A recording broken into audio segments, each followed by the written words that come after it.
Hello, my name is Jonathan Edwards. I'm a barrister in private practice at Radcliffe Chambers. I do a variety of work, but I specialise in particular in contested wills and estates. And that's what I'm going to be talking to you about today, with a particular focus on recent cases and developments, especially within the last year or so.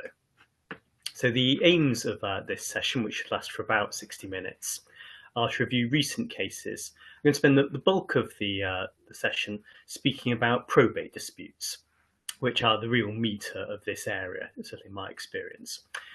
There are always quite a lot of cases published about will challenges. I'm going to focus especially on those where both sides were professionally represented. That's because I think those are the ones which give us, as practitioners, the best insight into how these cases are fought.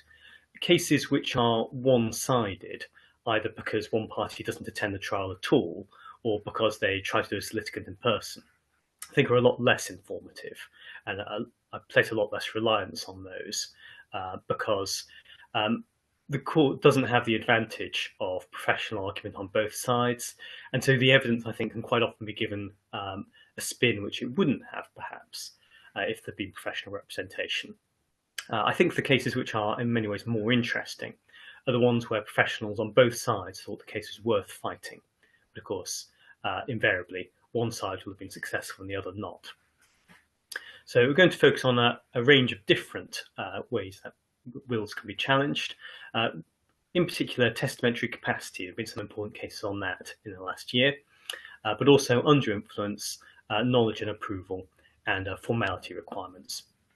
Along the way, I'm going to touch on costs decisions in probate cases, and particularly how they vary from the normal run of civil litigation. And one thing I'm going to touch on very briefly is the impact of delay on probate claims. Although that's what the bulk of this session is going to be about, I'm going to spend a bit of time towards the end talking about other disputes which arise with the estates. And that's going to include, in particular, brief discussion of the still awaited Supreme Court decision in Hirachand about CFAs and 1975 Act claims, and a couple of other things, including about the principle of deathbed gifts, or donatio mortis causa, that you can watch out for. But right, let's get started with testamentary capacity. And certainly in my experience, this is one of the most frequently recurring